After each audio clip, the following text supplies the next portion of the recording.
boa noite. Estamos no ar com mais um Bastidores com Fiorim, o podcast que conta histórias e conecta pessoas. Estamos começando um ano novo com uma baita de uma figura, um profissional capacitadíssimo que vai trazer assuntos muito curiosos para todos nós. Está aqui à minha frente o astrólogo Jean Dumbra.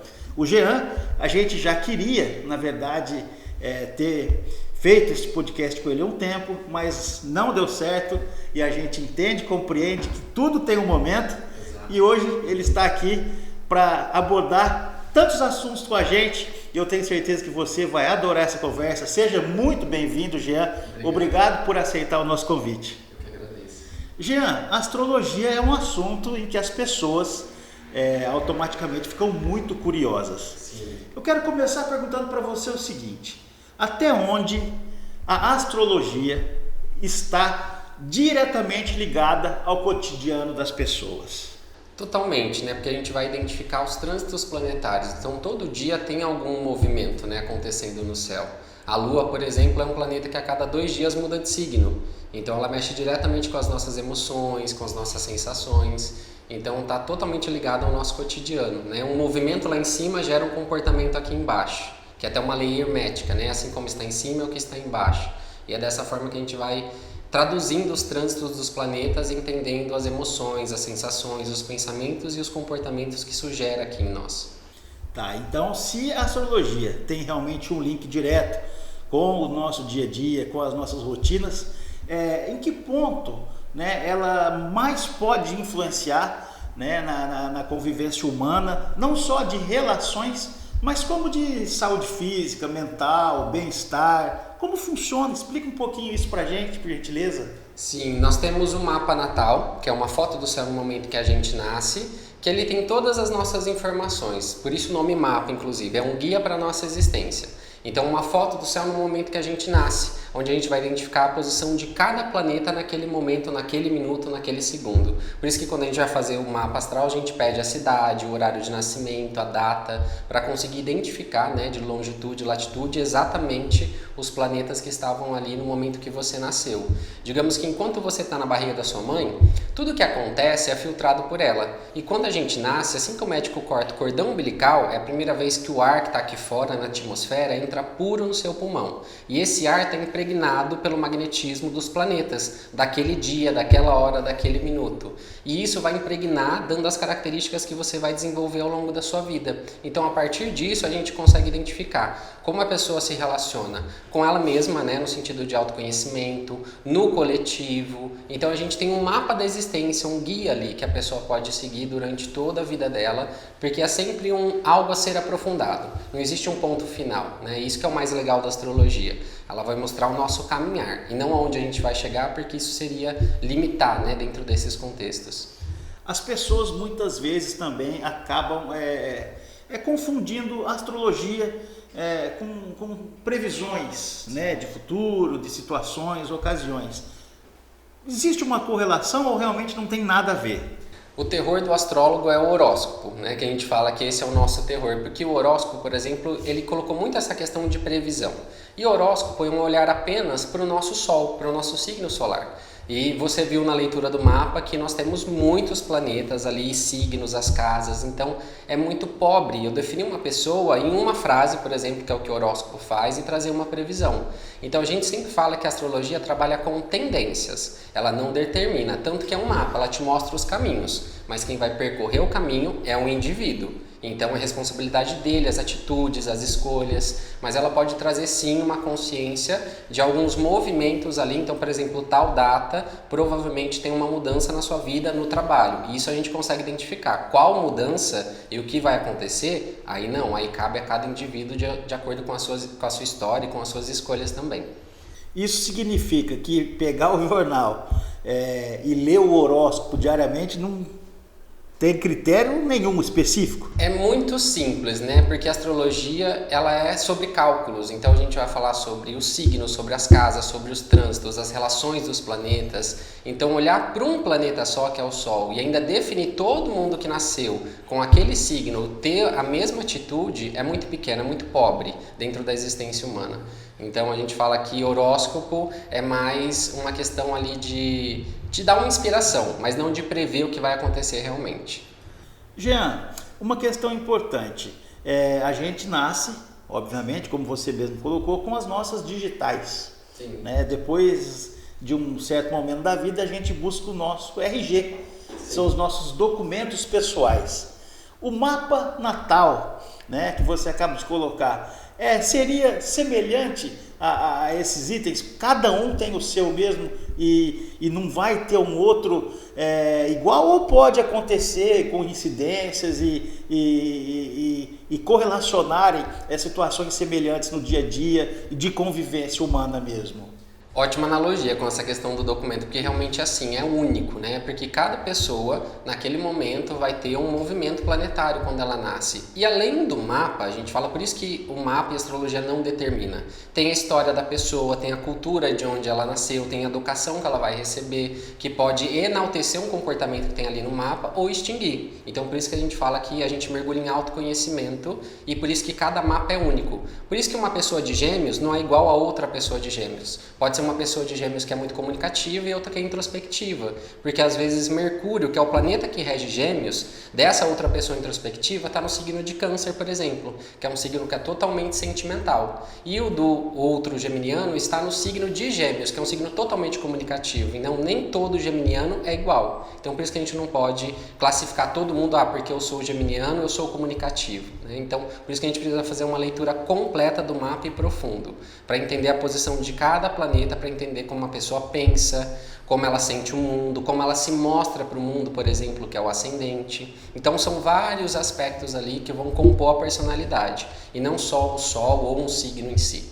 Tá. Então a pessoa tem interesse em conhecer um pouco mais a sua origem. Aí ela te procura, Jean, eu queria que você desenvolvesse ou realizasse, não sei exatamente o termo que vocês aplicam no dia a dia, mas eu gostaria de conhecer o meu mapa.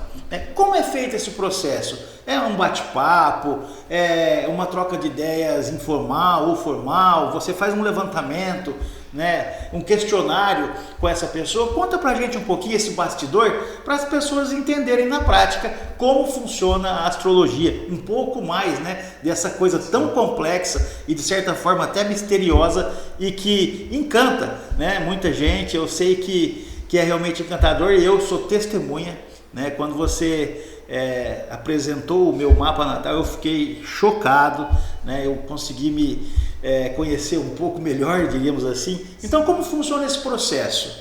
Então, quando alguém me busca, primeiro eu preciso dessas informações básicas para a elaboração do mapa, e eu trabalho de duas formas. Uma delas que é quando eu faço, por exemplo, online, que eu gravo os áudios e envio para a pessoa.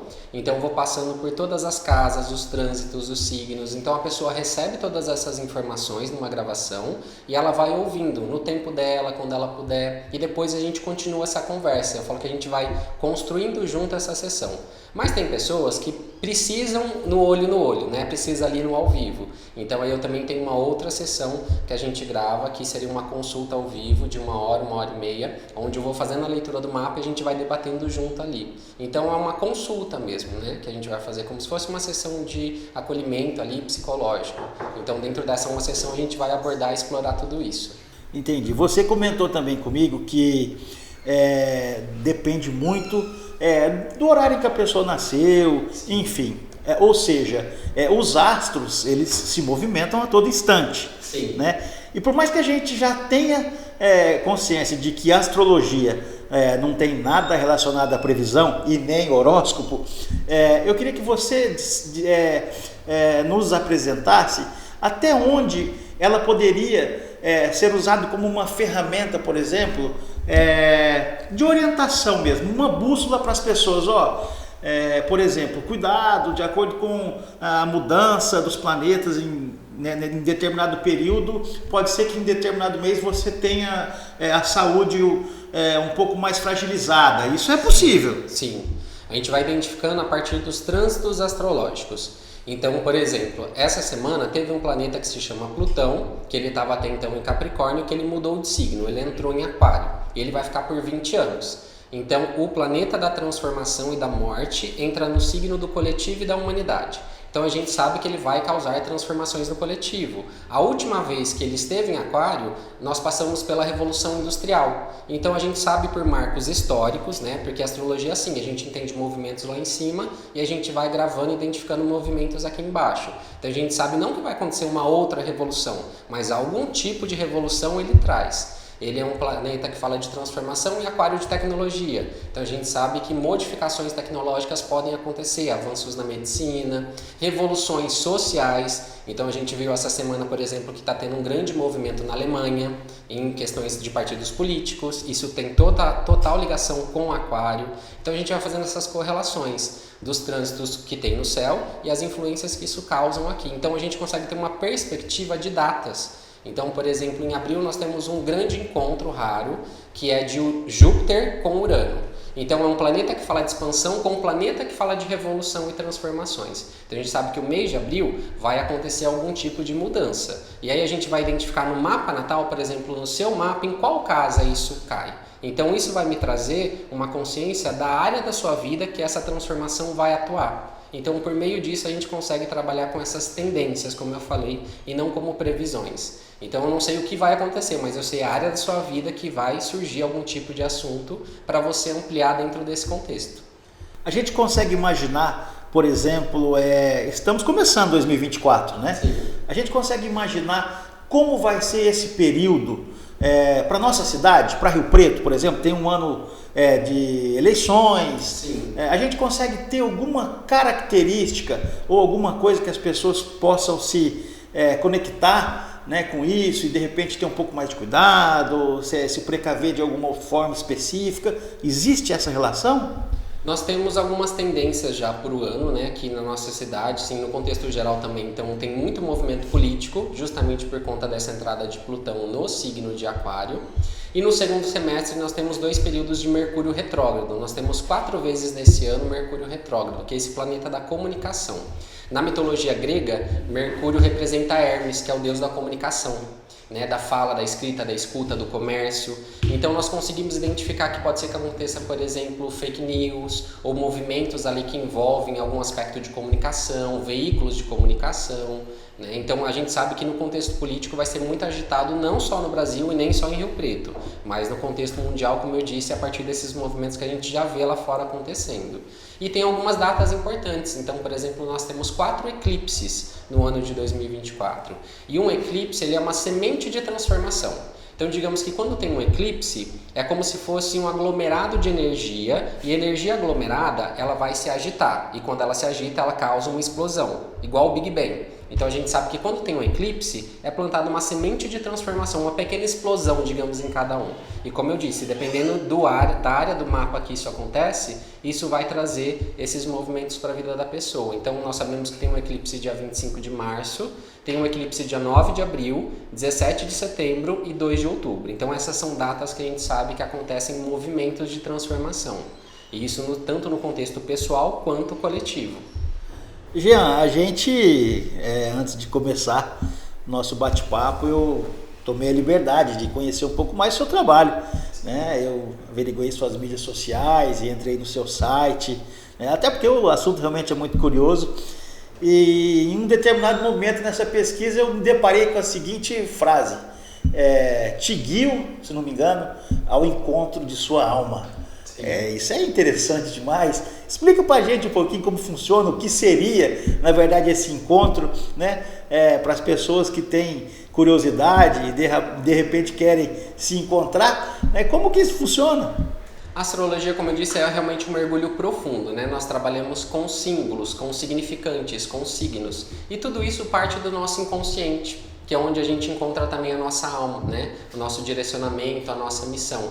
Então, por isso que eu gosto de falar que eu te guio em direção à sua alma. Porque não é apenas tomar consciência de algo que está ali, né, na luz do ego, por exemplo, mas sim conectar com a sua missão, aquilo que você veio fazer. Por isso que eu trabalho muito também com questão de propósito, de carreira, pessoas que estão em busca, né, nesse período de mudança de carreira, de entender qual a sua missão, o seu propósito, de relacionamento também, para a pessoa entender às vezes padrões que ela traz e ela não entende o porquê. Tudo isso a gente consegue conectar dentro do mapa. Por isso que eu falo que é um mergulho da alma. É tudo aquilo que você já é, mas às vezes não tem consciência. Então é como se a gente acendesse uma luz dentro desse inconsciente para entender a sua forma de pensar e o que está contido ali dentro. A partir do momento que as pessoas, né, elas passam a conhecer um pouco mais, né, sobre a sua existência, se assim a gente pode chamar ou dizer, ela consegue fazer uma autoavaliação, no sentido, eu posso melhorar um pouco mais em relação a isso, eu posso me relacionar um pouco melhor com determinada pessoa, ela consegue se policiar de alguma forma, buscando um ser humano melhor? Sim, tanto que dentro do mapa nós temos as relações dos planetas, que são alguns riscos que tem dentro do mapa. E os riscos vermelhos representam os nossos desafios. Então, quando eu faço uma leitura, eu sempre gosto de trazer a consciência de que o que está ali no mapa é algo constitucional, faz parte da pessoa, então não é algo a ser curado, muito menos resolvido. É algo a ser integrado à existência dela, porque hoje ela resolve esse conflito. Amanhã vai aparecer o mesmo conflito, mas de uma forma diferente, porque são esses conflitos que levam ela a evoluir, a mudar. Mas quando eu tenho consciência, você consegue tomar ali atitudes muito mais maduras diante daquele assunto, diante daquele tema que você sabe que é o seu calcanhar de Aquiles, digamos assim. Eu também achei algo muito interessante nessa pesquisa em relação ao que eu fiz em relação ao seu trabalho, a atividade que você desenvolve no dia a dia, e encontrei lá uma outra questão que me chamou muita curiosidade: sinastria amorosa. Eu sou leigo, mas isso significa que as pessoas estão procurando conhecer um pouco mais a fundo as pessoas que elas se relacionam, que elas convivem, com elas desenvolvem atividades profissionais, é isso? Seria isso? Sim, a sinastria amorosa seria a comparação de dois mapas, e ela não serve só para relacionamentos, pode ser para uma sociedade, para uma questão de amizade, mas você sempre vai comparar dois mapas. Então, por exemplo, Mercúrio, que é o planeta da comunicação. Pode ser que uma pessoa do relacionamento tenha Mercúrio em Gêmeos, que é um signo racional. A outra pessoa tem Mercúrio em Câncer, que é um signo totalmente emotivo. Então, uma pessoa fala por meio da razão e a outra por meio da emoção. E quando a gente tem essa informação, a gente entende como cada um pensa. E isso facilita muito o contexto do relacionamento, porque aí eu paro de tentar mudar o próximo e eu começo a entender como eu me comporto com ele, como eu me comunico com ele. Então, para isso que serve a leitura da sinastria amorosa. Não seria para falar se essa pessoa é certa ou não para você, mas justamente para você conhecer aquela outra pessoa e entender como que funciona esse relacionamento, né? Como que um fala, como que o outro sente, como que um se mostra. Então é muito interessante essa relação dos dois mapas, por isso que a gente chama de sinastria. E como eu disse, geralmente ela é feita em questões de relacionamento, mas tem pessoas que fazem, eu já fiz para sócios, por exemplo, de sociedade, para melhorar a comunicação dentro da empresa. Muito interessante. Eu estou pensando aqui num aspecto, e eu queria que você comentasse. A gente, virada de ano, e as pessoas se conectam muito, né, com essa energia. Eu soube, inclusive, por você, que na astrologia isso não tem muita importância, muita relevância, porque o que importa realmente é a data, o horário do nascimento da pessoa, etc. e tal. Só que é muito comum nesse período do ano a gente ver pessoas que se dizem sensitivas, que fazem determinadas previsões. Vai ser um ano em que o carnaval vai novamente abrir portas para uma pandemia mortal. Então, não façam carnaval, as pessoas não vão ao carnaval. E eu estou citando o carnaval só genericamente, né? Enfim, qualquer aglomeração elas se referiam. Isso acaba que, no meu entendimento, gera o quê? Ansiedade. Sim. Gera medo, gera angústia. Até onde isso pode atrapalhar, de repente, para que um ano pudesse ser melhor desenvolvido, para que as pessoas pudessem ser mais felizes? Tem essa relação? Não se apegue a isso ou não? Tem um quê de verdade nessas questões todas? Algumas sim e outras não, porque lembra que eu falei de tendências? Então existem alguns cálculos, igual eu falei. Quando Plutão esteve em Aquário, da última vez, ele causou essa revolução industrial, essa tendência. Então a gente sabe que tem alguma mudança na sociedade. Então esse tipo de atitude faz sentido. Agora, determinar que esse ano vai ter uma pandemia, porque Plutão, que é um planeta que fala inclusive de doença, ele entra em Aquário, que é o signo do coletivo, e isso vai causar de novo uma pandemia, aí eu creio que já é algo demais. Não tem como a gente determinar. Aí a gente saiu de tendência, a gente determinou. Porque pode ser o início de um novo vírus, pode ser uma cura de uma doença, por exemplo, do câncer, porque Plutão também fala de fármaco, fala de questões que envolvem ali transmutação, cura. Se eu falo de doença, eu falo de cura. Então, nada é uma linha reta, né? Tudo é dual, é tudo luz e sombra. Então, ao mesmo tempo que podem surgir coisas novas, essas coisas novas podem ser boas também. Por exemplo, a cura de novas doenças. E não determinar que isso vai causar uma pandemia. Pelo menos eu não trabalho dessa forma. Mas a energia das pessoas, elas podem interferir na astrologia?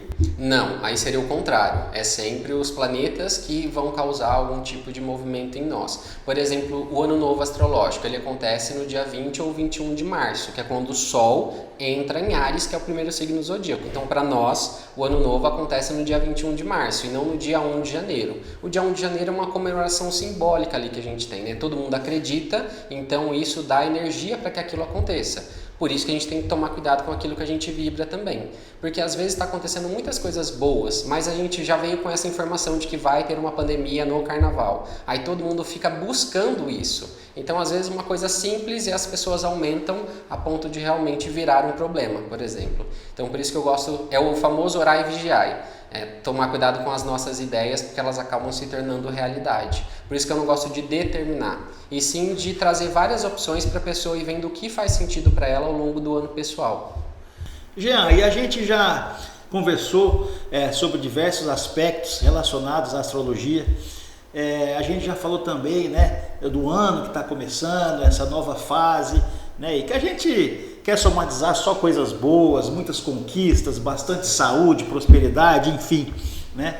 Eu queria que você, antes de encerrar o nosso bate-papo, se possível, deixasse uma mensagem às pessoas que nos acompanham, né, e que assistem aos nossos episódios, para que elas tenham uma ferramenta e consigam, de certa forma, ter um ano mais próspero mesmo, mais feliz, com uma energia mais positiva, vibrante, né?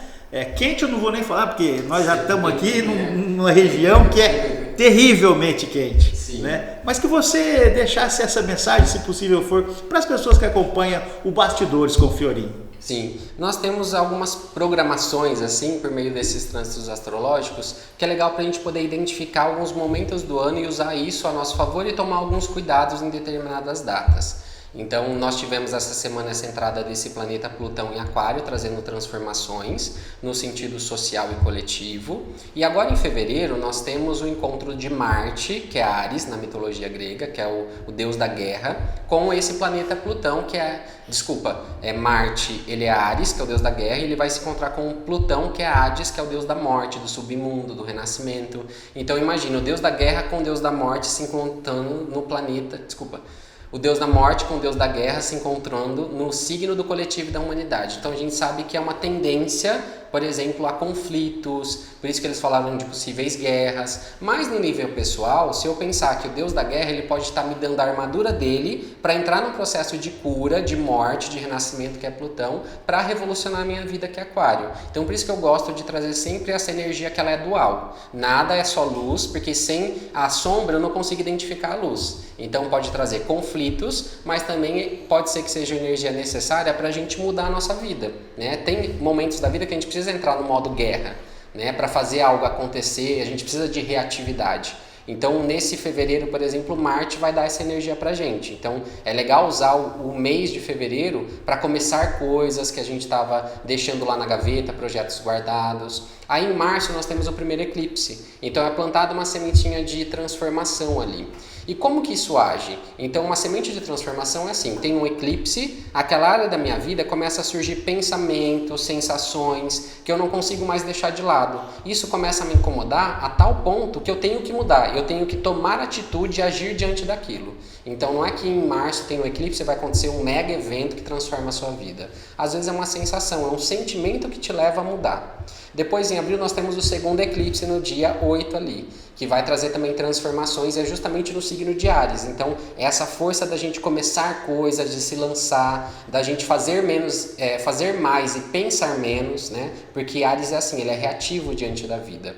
E no dia 20 de abril nós temos aquele encontro que eu te falei que é um dos mais importantes do ano, que é Júpiter e Urano, que é um planeta da expansão, com um planeta que ele é radioativo, inovador, tecnológico, que é nesse mês que as pessoas estão falando de possíveis quedas de energia, mau funcionamento da internet, ou até terremotos, porque eles se encontram em Touro, que é o primeiro signo do elemento Terra.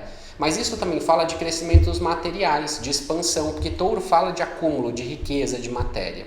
E aí de maio até mais ou menos julho é um período de grande crescimento. Então é muito legal as pessoas aproveitarem esses 3 meses, principalmente junho e julho, para investir, para crescer, para correr atrás, porque no segundo semestre a gente entra num movimento muito de revisão. Então, digamos que até o meio do ano a gente corre e do segundo semestre para frente a gente começa a revisar tudo aquilo que a gente trilhou nesse primeiro ano, nesse primeiro semestre do ano. Então, eu dividiria assim, de janeiro a abril, desconstrução. De maio até julho, a gente corre, começa a construir, a fazer coisas novas, e depois ali de agosto a dezembro, um período mais de revisão, de mudar, de entender o que deu certo, o que não deu. Então é esse movimento que eu vejo dentro do ano de 2024. E nós temos as regências também, né? Lembra que eu falei que o ano novo astrológico começa dia 21 de março? Até lá, quem rege é a Lua, o nosso ano. E a Lua é feita de emoções, né? E ela tem fases. Por isso que desde março do ano passado está todo mundo com essa energia, né? A gente acorda lua minguante, no almoço está lua cheia, à tarde está lua nova, nossas emoções estão oscilando muito, assim como a lua. A partir de 21 de março de 2024, quem vai reger o nosso planeta é Saturno. E Saturno é Cronos na mitologia grega, que é o deus do tempo. Então é um período de colheita, mas é um período de colheita para quem fez por onde. Cronos ele tem uma questão muito paterna, ele é aquele que dá direcionamento, ele não passa a mão na cabeça. Então quem plantou, colheu, quem não plantou, vai passar fome para aprender, é meio que essa energia. Então é um período de grande construção, um período muito bom, mas para quem fez por onde? Para quem não fez, vai cair no aprendizado, porque a energia, né, desse planeta, ele é o deus do tempo, né, e com o tempo não tem como a gente negociar, então é muito sobre essa energia. E assim a gente termina o primeiro episódio de Bastidores com Fiorin. Espero que todos vocês aproveitem as dicas do Jean, plante a sementinha do amor, do bem, que a gente não tem dúvida nenhuma de que 2024 será um ano maravilhoso para todos nós. A gente aproveita para agradecer também os nossos patrocinadores, pessoas que acreditam e confiam em nosso trabalho. Então, até a próxima, uma boa noite e fique com a gente!